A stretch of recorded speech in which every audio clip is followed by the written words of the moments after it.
Mga nasantos, sukna kini sa akong suod nga higala nga sigsuong George Juarez nga sama kanako usa ka PWD kon person with disability. Ang mga nasantos sa dinhi pa sa kalibutan ilang gipuy-an ang balaang mithi kon mga hiyas sama niining mosunod nga mga teologikanhong bertud, theological virtues. Una, pagtuo, faith, ang pagsalig sa Dios o sa tanan nga iyang gipadayag. Kay matod pa ni San Pablo sa Hebreo 11:1, ang kahulugan sa pagtuo mao nga may pagsalig kita sa mga buta nga atong gilauman ug dili nato makita.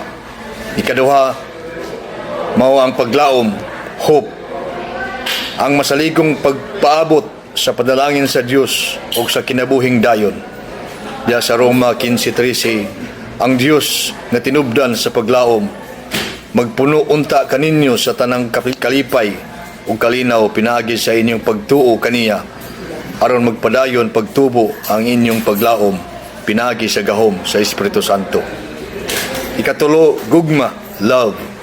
Ang paghigugma sa Dios labaw sa tanan ug sa isig katao.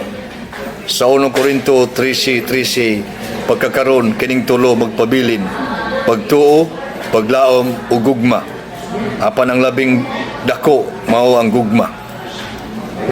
Gipuyan usab sa mga nabalaan ang mga cardinal nga bertud, cardinal virtues.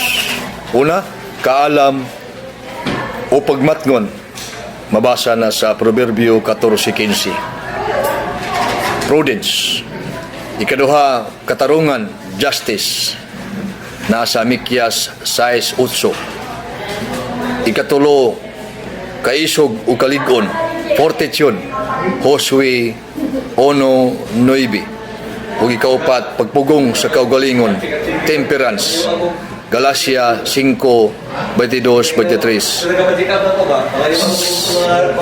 Sama usab sa ilang pagpuyo sa bayanihong bertud, heroic virtues. Una, pagpaubos, humility, Santiago 4:10.